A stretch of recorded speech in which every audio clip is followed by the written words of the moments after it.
past is history, the future mystery.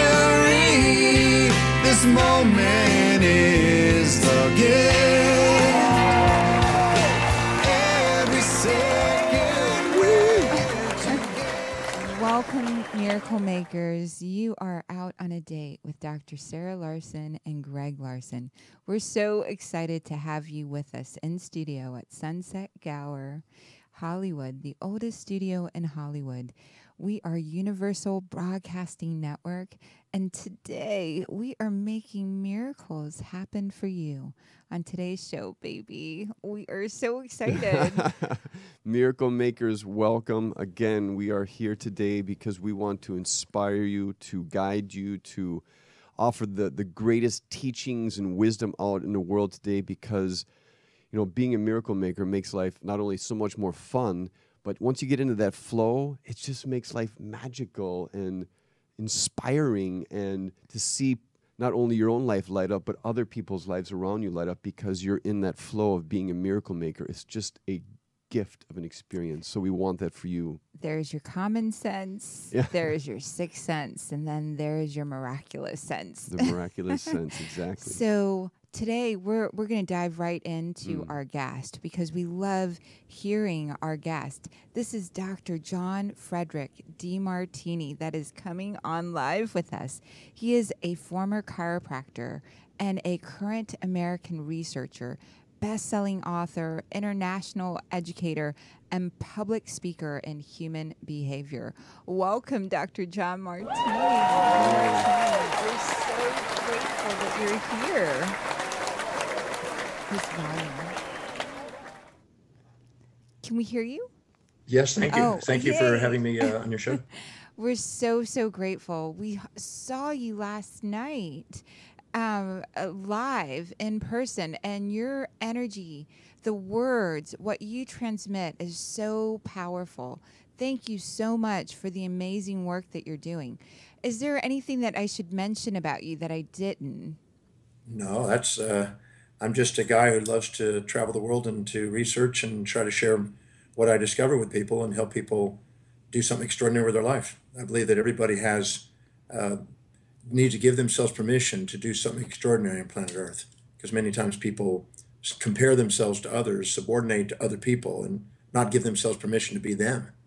And the magnificence of who they are is far greater than any fantasies they'll impose on themselves. So I'm interested in helping people realize their magnificence and share their uniqueness.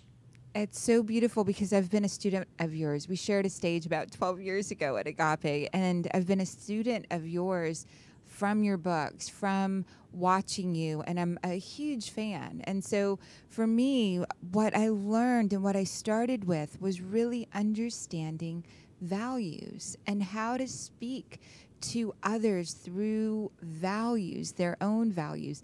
I've used this often with my husband. If I wanted to get something lovely, if I based it on his value system, it was always a yes. And versus bringing my own value system in, or trying to convince him from why it's important to me versus why it's important to him. Can we start with that just a little bit, the values? Because your information is so valuable. And when you look at all of life through this lens of seeing each other's values, amazing opportunities, possibilities, miracles begin to happen.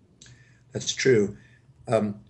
Every individual lives by a set of priorities, a set of values in their life, things that are most important to least important in their life. And whatever's highest on their value, they spontaneously are inspired from within to fulfill them and to live them. And whatever's low on their values, they need outside motivation and incentives to get them to do that. Whatever's really important to them, that is really meaningful and fulfilling and inspiring to them, whenever we communicate to another person in that person's highest values, they light up, they're open, they're receptive. So if we ever want something done, if we make sure that we help those people get what they want, they'll turn around and help us get what we want. So the key is something that Zig Ziglar taught me when I was 20 years old. If we help other people get what they want, we get what we want. And that's all done through values. So caring enough about another individual to discover what's really important to them is really what caring is about. and then mastering the skill of communicating what you would love to have done in terms of their values so they win as well as you win. You have not a zero-sum game. You have a non-zero-sum game where you both win. And this is what allows us to help our relationships. It helps our relationships in customers, employees, social leadership. All areas of our life are empowered and enhanced by the mastery of communicating in people's values.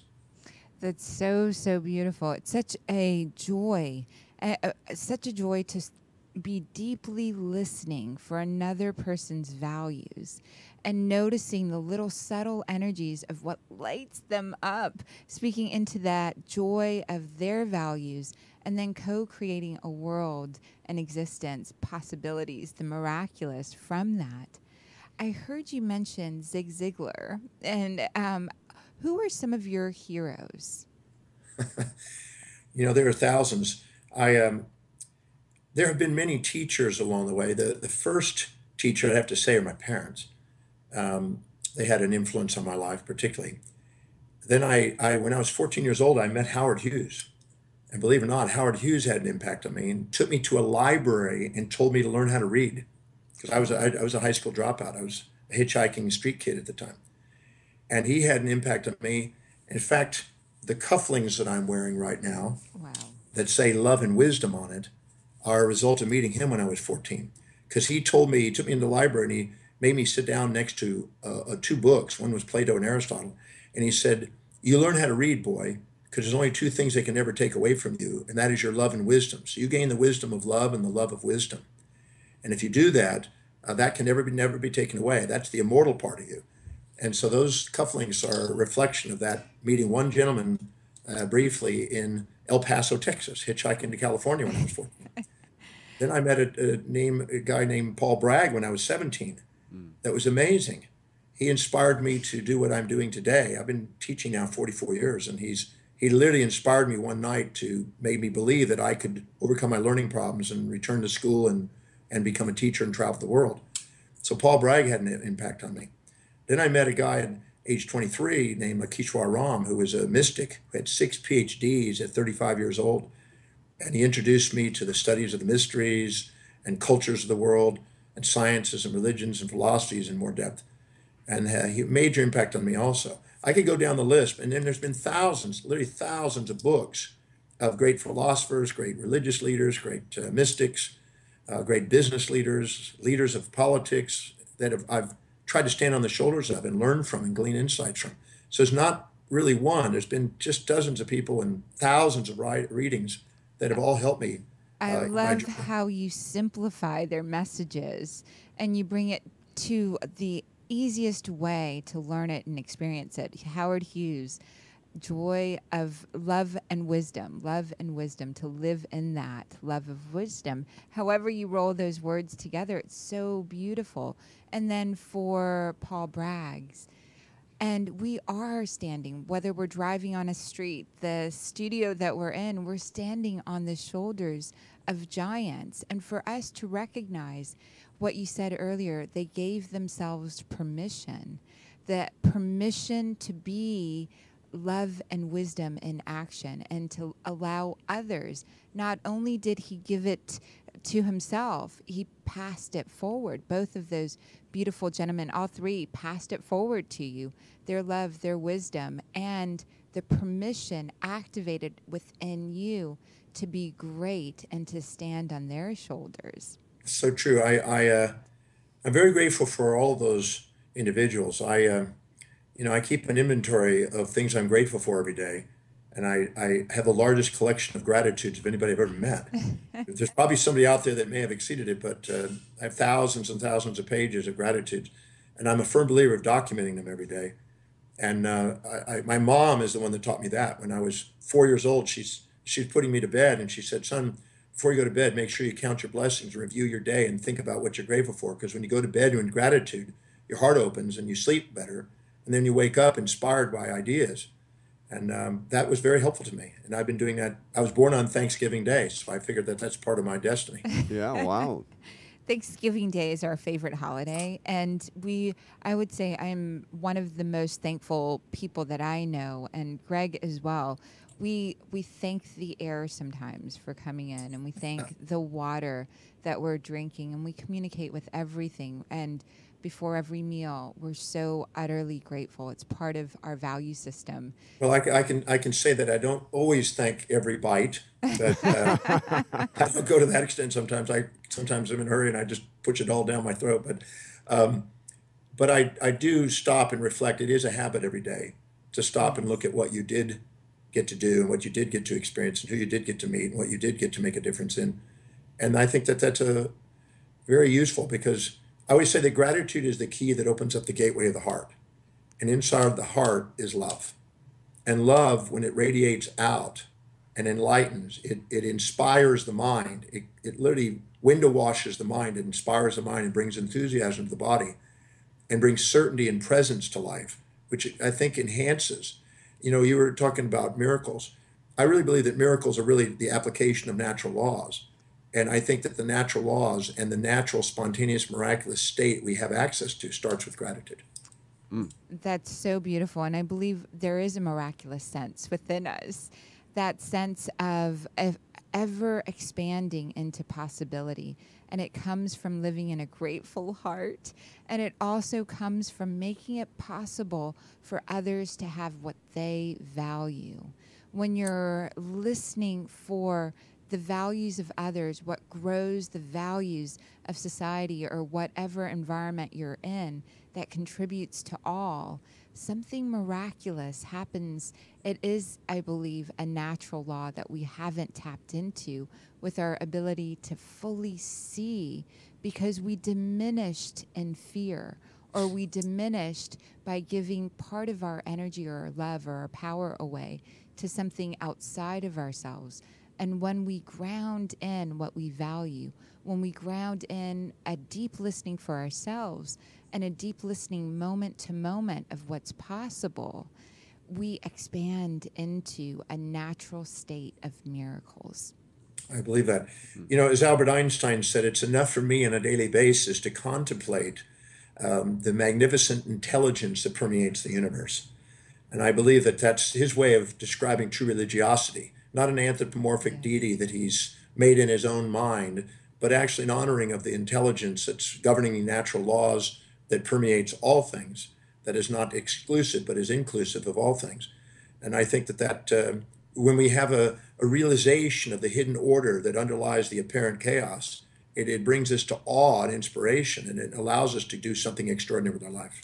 Yes, that's so beautiful. Their sacred geometry, the Fibonacci sequence, all of those, the inherent patterns show up when we have a deep listening, a deep love for expanding and allowing the wisdom from within to include everything that is on the outside of us. And so Well, the sacred patterns, I'm right now, I'm actually composing a textbook that I'm finishing up on mathematics. And one of the topics in there is infinity. yes. And I'm doing George Cantor's set theories and all the applications of all the natural numbers and real numbers and transcendental numbers and all forms of rational numbers, etc., irrational numbers, in their relationship to infinity. It's one of the most inspiring explorations I think a person can exercise their mind with. And that is the realization that there's an infinite number of infinities. And it stretches the mind to contemplate this unbounded state of consciousness. And I think that that's a great exercise for us all, because we sometimes subordinate ourselves to traditions and conventions of confinement and not liberate ourselves into the possibilities of doing something extraordinary outside the box and many boxes. And I love that. Infinity possibilities, infinite possibilities, infinities. I love that pi and all irrational numbers include all numbers in them as well. And that's something that I loved learning, that your social security number, your phone number, your birth date shows up in all irrational numbers. And so I'd love for you to talk just a little bit around what's coming up in this new book. What does the number 1 mean to you? Well, that's the first positive integer, besides 0, which is still included in sometimes the natural numbers. It's the first positive integer, and it's. I always say that within the many, there's always the hidden one. Even in cosmology, we have Planck's fabric of space-time, which is the smallest unit of space and time sitting in the vastest space. And I always say that within the many is the one, and within the one is potential for the many. And the law of the one to many is one of the most universal laws that we have access to studying, and we can explore it. You know, when you're dating one, you're dating the many people, you're looking for the special one. And when you have the one, you're always wondering about the many. It's always an oscillation system. And society has this application of the law of the one to many. And I think that the study of the oneness of things and finding the similarities within the differences and finding the unity within the diversity, I think is a great exercise of the mind also. I think that allows us to communicate more effectively when we can find the oneness of it. I always say that there's nothing missing in anyone. And the thing that we have all in common is that we're having access to all of it. And we just don't give ourselves the awareness of that. We don't give ourselves permission to be part of that. But that's the oneness I think that we all can empower our lives with. That's so beautiful. I look at the one to many, that whole theory, one possibility. When we remember how we fit in with everything else, there is a combination lock that unlocks natural laws that bring in the miraculous. And we have horizontal as well as vertical possibilities. The infinite opens up in that moment through the awareness of oneness. And I'd like to add in, you have to know, I think you're an expert, Dr. Demartini, in helping everyone know their uniqueness. You discover your uniqueness through the value system by understanding the one that you are, the one and how you belong to the many, and how each of the many that come into your energy field, when you begin being able to connect with and understand that placement, you become that vertical and horizontal one to many, understanding yourself better through each contact. I like the way you said that. Schopenhauer, the German philosopher, said that the greatest discovery was the realization that we become ourselves to the degree that we make everyone else ourselves. Yes. And Plato says that all learning is recollection. We're recollecting the disowned parts of ourselves that we're disowning, that we're not owning, that we see in other people. I always say that anytime we put people on pedestals and we infatuate with them and we're too humble to admit what we see inside them is inside us, we disown that, displace that, and deflect instead of reflect. And that disownment creates a void that wants to be fulfilled. And so our values are derived from those separations and those disownments that we've accumulated. And then our values are trying to put those back together so we can integrate those and have that realization of that oneness. And if we're too proud to admit what we see in others is inside us, when we look down upon people and exaggerate ourselves, we also have deflective disownment. And again, a void that then wants to be integrated and fulfilled again. So I always say that all of our judgments are basically disownments, and all of our love is reowning and the realization that whatever we see in others is ourselves. The seer, the seeing, and the seen are the same. That is so beautiful. And there's so much I want to learn from you. The number 2. Let's talk about number 2. Okay, so since we're going to be talking to infinity, we're going to be having a very long show tonight. Yeah. So first of all, the 2 is a very unique number because complementary opposites are the vehicle. Even Heraclitus and Zeno and many other great Greek philosophers acknowledge that from the infinite oneness came the duality to give birth to the multitude. And through duality, the one and the many oscillate through duality. And so duality is actually inseparable. They're both entangled. The two pairs of opposites are really entangled. But we, with our senses, separate the inseparables, divide the indivisibles, label the unlabellables, name the inevitables, and polarize the unpolarizables. But in actuality, they're entangled in one. And so the realization is to transcend the dualistic separations and have the realizations that they're inseparable and they're actually synchronous and synthesized in the truth. And then by having that duality and that mastery of that duality, we liberate ourselves from each quantum jump in life and go on to next levels. This is how we master our life. This is how we master our life. The first part, in duality, or in the number 2, you notice with anyone all the similarities. And when you're noticing the similarities, you're excluding all the dissimilarities, and you're engaged in that similarity. And then you go through a phase where you're in and recognizing all the dissimilarities.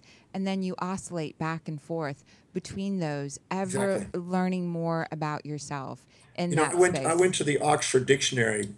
I found out probably in my 20s that that many times whenever I would raise my voice and I would try to make a point to somebody, and I would say something like, "Well, did you understand that? Do you hear that?"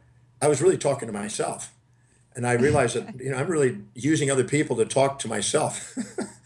and, and then I said, everything that I'm judging them for, that I'm wanting to try to change in them, is really about me. It's reminding me of something I'm judging in myself that I've not loved.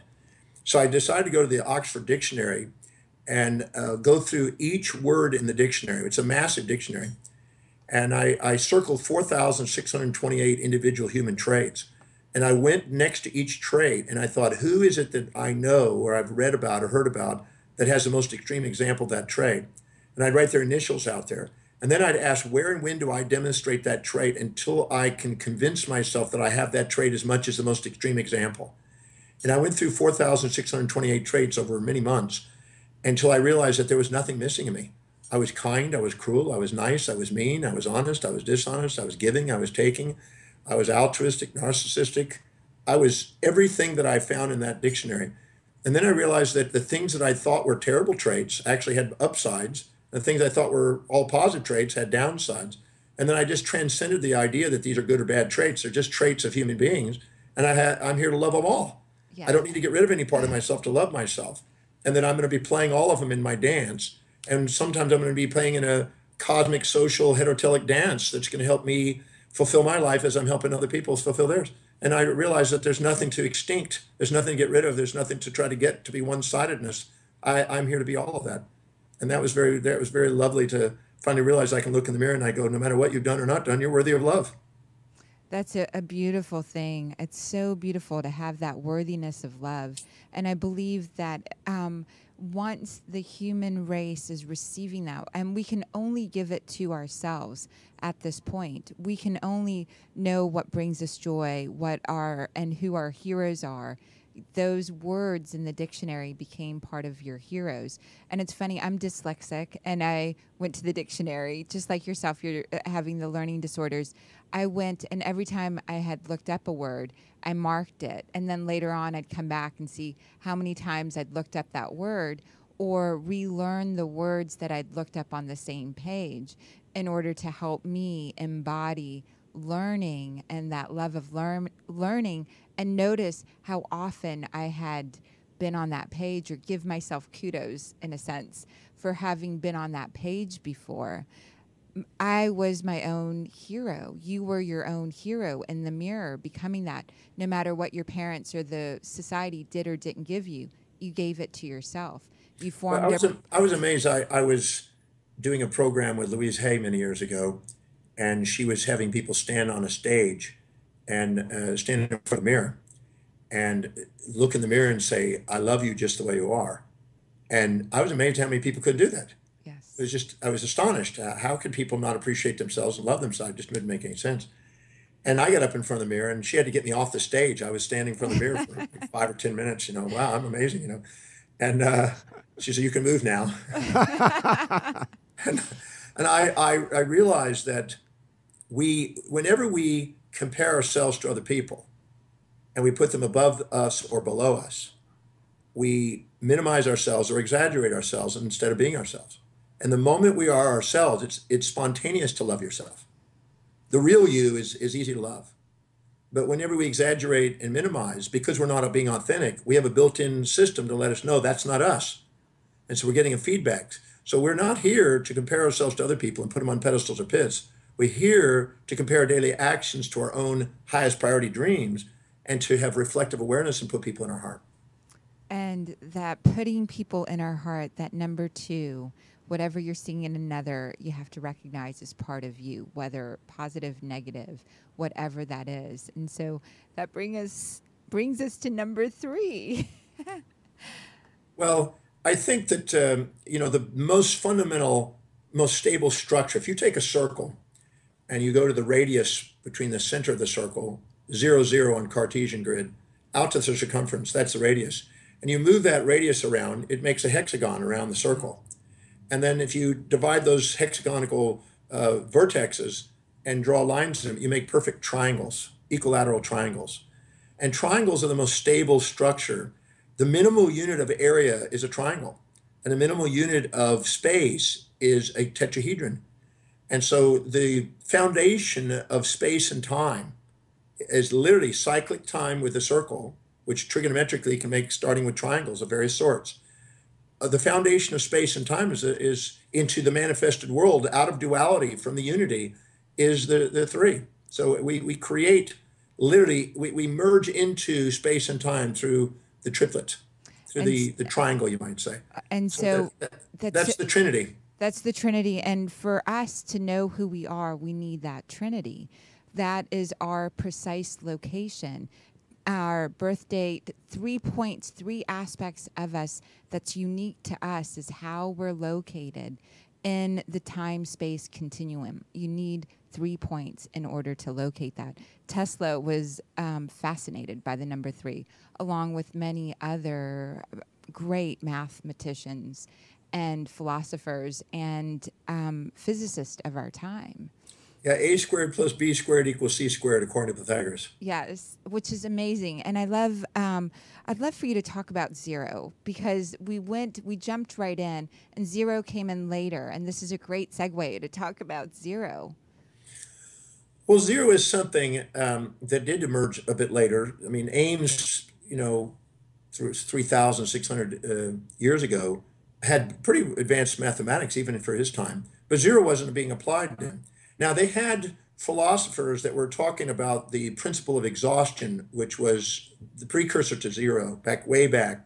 But zero didn't come in until India came in and a few other writers came in, and the Greeks later. But zero is 1 over infinity is approximation to zero. It's an approximate. There is no zero, but there's an approximation to zero. It's called 1 over infinity. And it's as it approximates the limit of zero. And I think that the study of that is allowing us to get closer and closer and closer and closer to presence. As long as we add space and time to our mind, we miss out on the magnificent connection we have to the infinite. And so we have to extract out space and time of the mind in order to experience the soul, the state of unconditional love. And zero is the focal point. Many great philosophers believe that the accessing the infinity is through the zero. Let me give an example. There's a thing in mathematics called the asymptote. And the asymptote is a line, the function of 1 over x, in other words, where you basically, as you approximate on the x-axis going into the y-axis, you get closer and closer and closer and closer. So the line approximates infinity as the space between the line and the axis becomes zero. And so you actually, that logarithmic approach and that asymptotic approach to the y-axis is where zero and infinity come together, where I consider that like the most divine experience we have, where we become infinitely one, but at the same time, we become nothing at the same time. That's so beautiful to bring in the 3 and the 0. The more you are yourself in the current moment, time and space, using your senses and your miraculous sense, the more you're able to get more and more present and available to the infinite, is what you described in the mathematical equation of going on that line.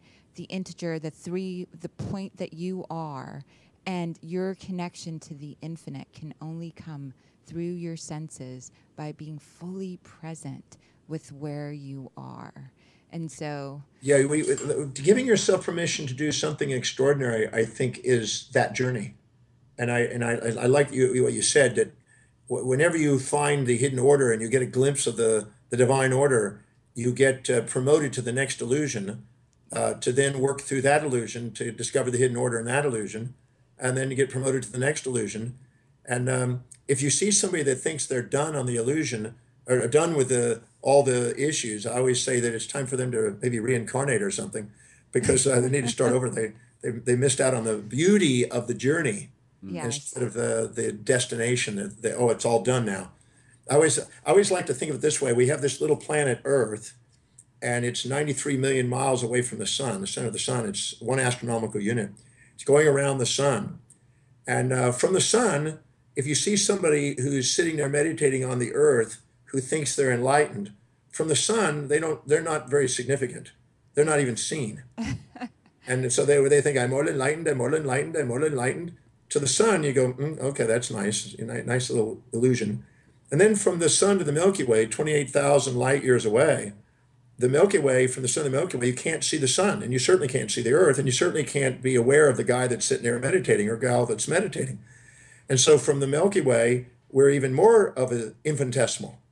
And then from the Milky Way, following towards the Great Attractor in the Laniakea cluster, supercluster, you realize that our Milky Way is insignificant. And it just keeps going on.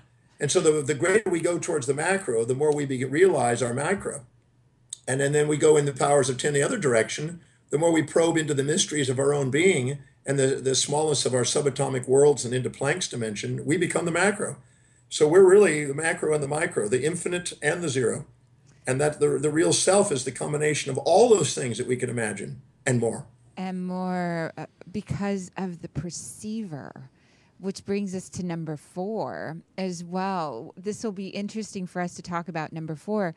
But just to wrap that up, the micro, what you're perceiving, what we're realizing when we're rotating around the sun, there is free will in our micro, but in the macro, the free will is already determined as we're going around. This is a path that's being taken. And on this path, the micro is what is our free will and available to us. And so I'd love to dive into 4 with that as well, and possibly segue into free will and predetermined and destiny. Well, I like to, you said it very well, too. For us, relative to the infinite macro, we are predestined. Yes. And us, relative to the infinite micro, we're free-willed. And when we realize we're all that, they're one and the same, and there's no distinction, there's no separation. And that occurs at a state of equanimity of the mind, where you're actually connecting to both at the same time. You're on the infinite and zero path. So I always say that when you're infatuated with somebody and you put them above you, you're too humble to admit what you see in them is inside you. When you're resentful to somebody, you put them below you, and you're too proud to admit what you see inside them is inside you. And you're now vertically below somebody or vertically above somebody, and you're either attracted to somebody or repelled from somebody horizontally.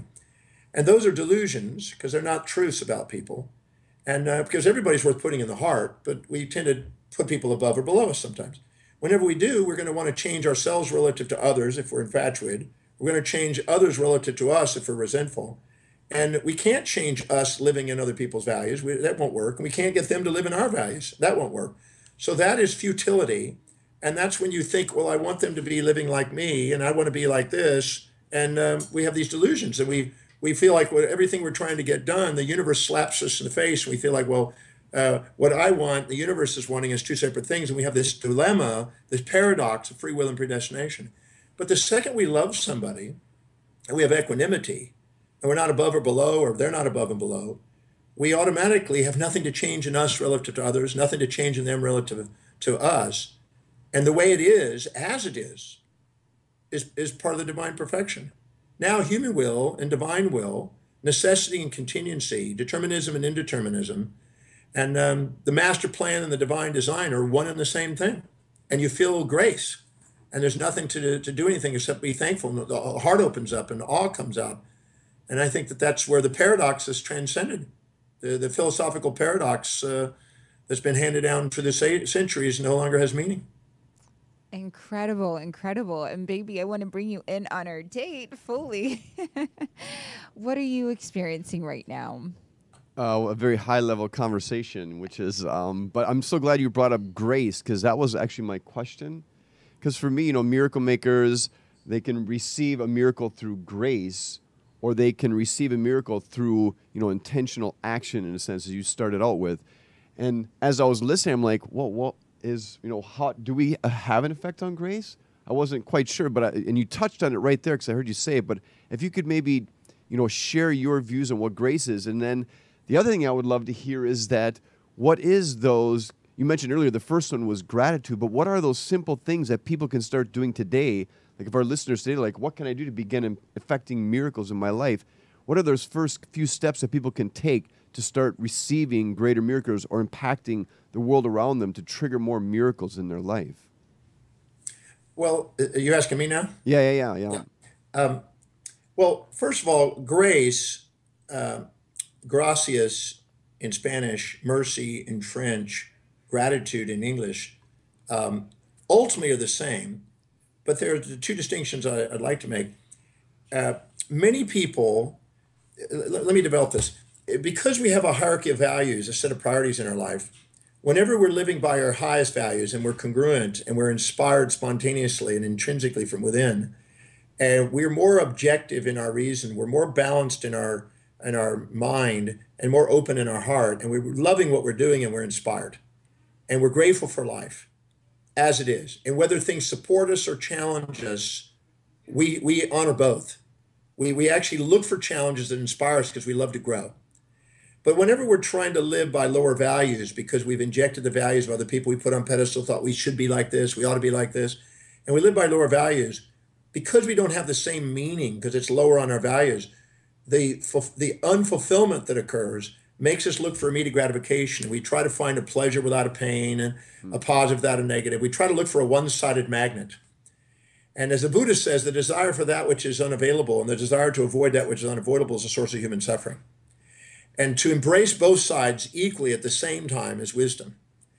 And grace spontaneously emerges inside the human experience the moment they have equanimity of mind and they embrace both sides of their magnet at the same time and don't pursue things that are delusional, but actually embrace things that are actual. When they do that, their heart opens, they're graced. There's nothing to change in them relative to the universe, nothing to change in the universe relative to them. They're in a moment where there's nothing to fix. And they're accessing the divine perfection, the divine order, the divine beauty, the divine love that's ever present. That's actually here that they have now a glimpse of. They have a glimpse of their soul. And now divine will, what is, and human will, what our intention is, are the same. There's nothing to fix. That's grace. But there's things that, when we're living by lower values, we want things to be easy. And when people do things that match our values, we go, oh, thank you, thank you, thank you, thank you. And then when things challenge it and slam us, I'm not going to use the word what we say, but we come up with a different word. That's what I call a kind of a superficial gratitude. True gratitude is when you see the hidden order and you embrace support and challenge equally and the pairs of opposites as one entangled moment. And you have the synthesis and synchronicity of complementary opposites at the same moment. That's grace. And that grace right there has certainty and has presence and has what I call the four cardinal pillars of healing, which is gratitude, love, inspiration, enthusiasm, and certainty and presence. Those are the sources of miraculous healings. Those are the sources of the power of great genius and great art and great music, and almost everything that's great that leaves its immortal effect comes from that. That's so beautiful. And which is so, within our heart, we have stem cells. We recognize that now. There are stem cells in our heart. And we can pump out these hormones. A mother sees her child under a car. That great love accesses that energy. The Chinese medicine calls it immortality cells in our heart, and they lift up the car. That's pumped through our arms. We call that a miracle. We call the ability to do that grace as well. It's always present, but we aligned everything in our system in order to access that immortality cells that live in our heart 24/7 that we have access to. All of a sudden, we're lifting cars, we're having conversations, we're calling in through the grid, through the field, the people that we intend to have in our lives. We again call that grace, but it stemmed from the immortality cells in our heart, sending out the signal, giving ourselves permission, being in total congruence with our value system. I had a situation occur one time when I guess I was 20, right at 28, and I was in practice, and I had a call from the Texas Chiropractic College, and they said, Dr. Demartini, we have a patient we'd like to refer to you. And I said, certainly.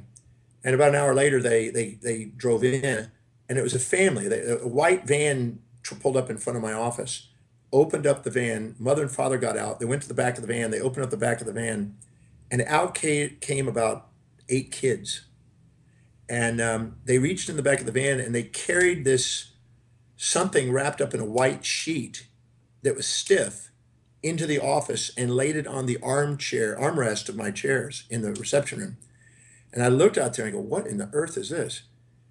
And they came to the front and they filled out the paperwork, and they had a boy who at age 13 fell down 3 flights of stairs, landed on his skull, cracked open its skull, and lost the fluids in his brain and went into a coma. And this boy was in a coma for 3.5 years. And they had gone to medical places in Mexico. They were from Mexico City. And they said, look, there's nothing we can do. And they went to Houston, to the great medical centers of Houston, 13 different hospitals, got rejected, and there's nothing we can do. They diagnosed him as decerebrate rigidity and a coma. So they went to the chiropractic college, and the chiropractic college said, we only know one guy that's going to probably try to do something, and it's this Demartini guy. So they sent him to me, and they filled out some paperwork. They came down the hallway. They walked into the exam room, the whole family. I walked in, and they unveiled this boy who was unconscious, 58 pounds. They had a tube down his nose. They were feeding him through a tube. He was still alive, but he was in a coma.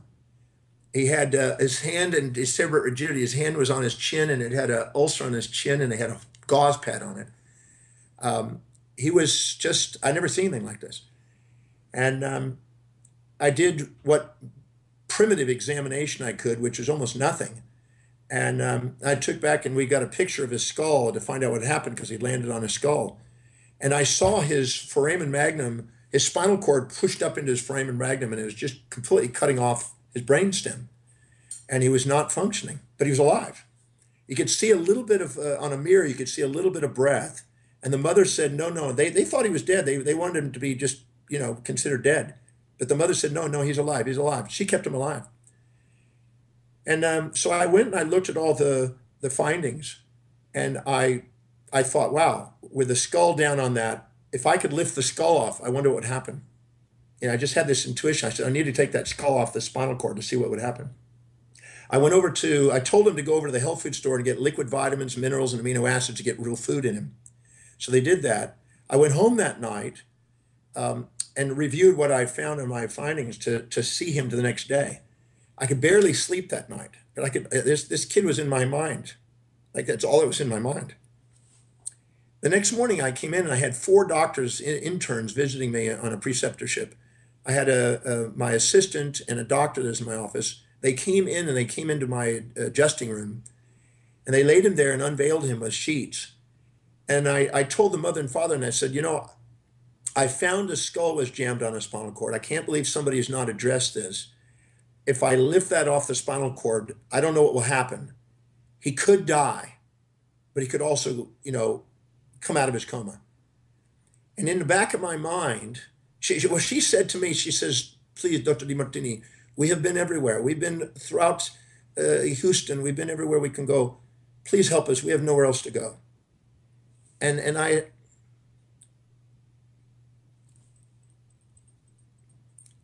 my head, I heard this. I said, don't expect to ever raise the dead with your hands until you're willing to have them die in your hands.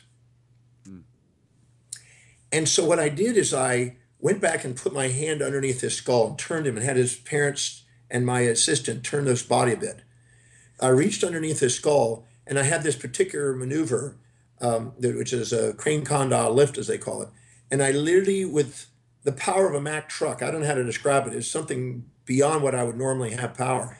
I lifted his skull off his spinal cord. And right there on the spot, he came out of his coma. And he started making this noise and his movements of his hands, and it was just amazing. The entire family were Catholic, and they hit the floor on prayer. And there was, I mean, it was just prayer, and all you could hear is this boy making noise in the background. And I just burst into tears. The four interns, one of the interns ran down the hallway. She couldn't handle it. She literally lost it. And then the other one just sat there and held hands with each other. And I sat with the doctor, and we just hugged each other because we watched him come out of a coma right in front of us. And it was so amazing. And this boy, over the next 6 months, gained weight. We got him off the tube. He was swallowing food. He was starting to make noise. He was moving his eyes. We had every one of the children in the family, and the mother and father had a joint because it had been turning into just rigidity. And we remobilized all of his joints to get his movements and muscles going. We held him up and tried to get his legs moving. We tried to develop a rehab for him. In 6 months, he was up to 78 pounds. He gained 20 pounds. He was eating and swallowing food. He was making noise. And one day, after I had adjusted him, I was about to leave the room, and all of a sudden he turns his head and he looks at me and my assistant, and he starts to move his mouth like he's trying to speak. And all of a sudden he turns his head and he looks down at his mother and father and he says, "Mama, Papa." And he spoke to his parents for the first time in nearly 4 years. You can imagine what his parents must have felt like. That boy recovered, ended up going to a special school and getting a high school degree, and went on to do really quite amazing things for 5 years. And then he started deteriorating again. And then he ended up came back to the office. I was traveling and speaking at the time, but another doctor was there with me. And we started to help him again. And the parents insisted that they pay for the care. They were very poor, but they paid for the care somehow by working. And one of the people where he was working said, "Your son should have a flu shot during the Thanksgiving holiday times when the cold season's around, apparently." And when they went down to a McGregor clinic and got a flu shot, and he died from a reaction from the flu shot. Mm. But that boy, the miraculous comes when you're willing to transcend the limitations of your thinking, and you give yourself permission to be what your innermost dominant thought whispers to you. And you're willing to just be yourself. That's what I learned about healing that day. That is such a beautiful story, and I'm wiping tears because it's so meaningful that you, as a doctor, chiropractor, and for me, as a medical intuitive, I went to med school in India. I love to study. I love to read, and I didn't realize there was something miraculous on being on the edge of yourself, doing things, being ways that you'd never been before because you trusted. And I call that voice the heart's voice more than the egoic or the trained voice that we've heard. The heart's voice, speaking loudly, you heard that voice. You trusted it. You expanded yourself into that. And that family got to experience their son for all those years and were in faith for all those years. And everyone that they share, and even now this sharing of this story with the audience is so beautiful because it inspires trusting the heart's voice, trusting that vulnerable part of you that's never done something before, moving into that miraculous energy. Well, when we have an equilibrated mind, we don't have the educated mind on the outside ruling us. We're not subordinating to the world on the outside, the mothers, the fathers, the preachers, the teachers, the social traditions, the conventions, or mores of outside influence. We're just letting the authentic core nature express itself authentically. And that's where the miraculous emerges.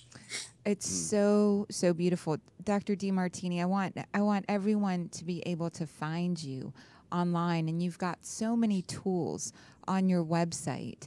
the value system. Can you share a little bit about what's on your website? Well, my website, drdemartini.com, is really an educational website as much as a notification website and educational. It's designed to basically, it's got radios, television, newspapers, magazines, inspired writings. It's you could probably stay on there from now on. It's an ongoing educational experience.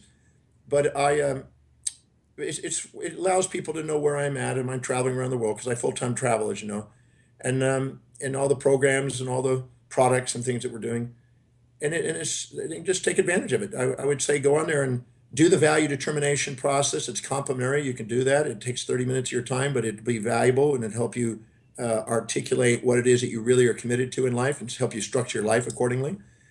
But there's just you could go on there and just read article after article and listen to YouTube. There's hundreds of YouTubes. You know, it's an educational. We put new materials on there. I write 40 to 70 magazine articles a month, and they all get put on there sooner or later. And we try to educate people. I'm a guy that loves to travel the world and research, write, travel, teach. I just keep doing it. Thank God I got people that do everything else. So I just do what I do best, and I delegate the rest. That's so beautiful. Your website has the value system, this process that's so beautiful. I want to thank you for a new understanding of what grace is, and that is a mother's love. A mother's love. Yeah. Well, I'd have to say that. Can I share one more thing, or do we Yes. out of time? Oh, you have time. Yes, please. You know, I was 18 years old, and I flew back to Los Angeles from the North Shore of Oahu. I hitchhiked back to Houston, Texas. I saw my parents because I hadn't seen them in many years, and they welcomed me back to the home, and they encouraged me to take a GED test, and I passed that by guessing, and a college entrance exam test, and I guessed in the past, and then I took a college class for summer, and I failed. My first test, I failed. I bombed it. Got a 27 instead of 72.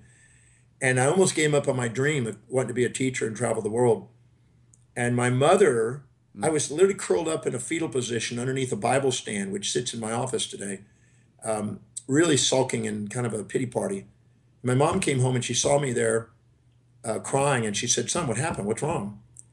And I said, "Mom, just like my first grade teacher said, I guess I'll never be able to read, I'll never write, I'll never communicate, I'll never mount a thing, I'll never go very far in life.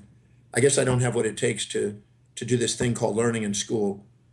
And I was really down, and my mom looked at me and she put her hand on my shoulder and she said, "Son, whether you become a great teacher, healer, and philosopher and travel the world like you dream, or whether you return to the North Shore of Oahu and ride giant waves like you've done, or whether you return to the streets and panhandle as a bum, which you've also done, I just want to let you know that your father and I are going to love you no matter what."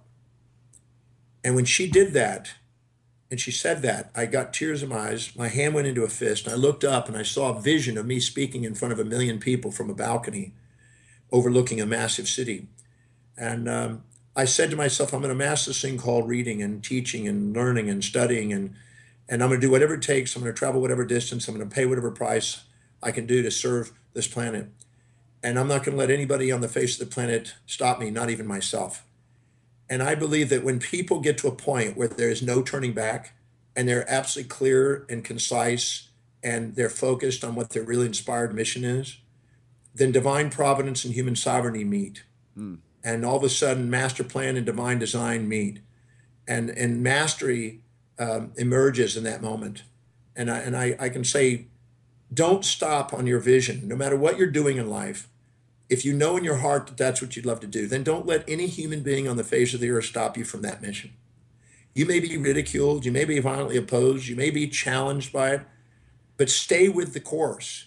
Because if you do, sooner or later, the people that challenge you become the people that actually encourage and help you fulfill.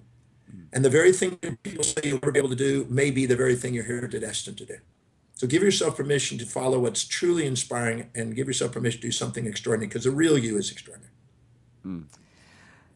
Thank you, Dr. Thank you. Demartini. And thank you, listeners. Anything that you've heard us say and mention as a skill set, it's all accessible within you. and what you value is the most important, aligning with that and giving yourself permission to believe anything is possible, anything that your heart desires, with clear vision, with listening to your heart's voice, and with your natural, miraculous abilities, it comes to fruition. So thank you, Dr. Demartini.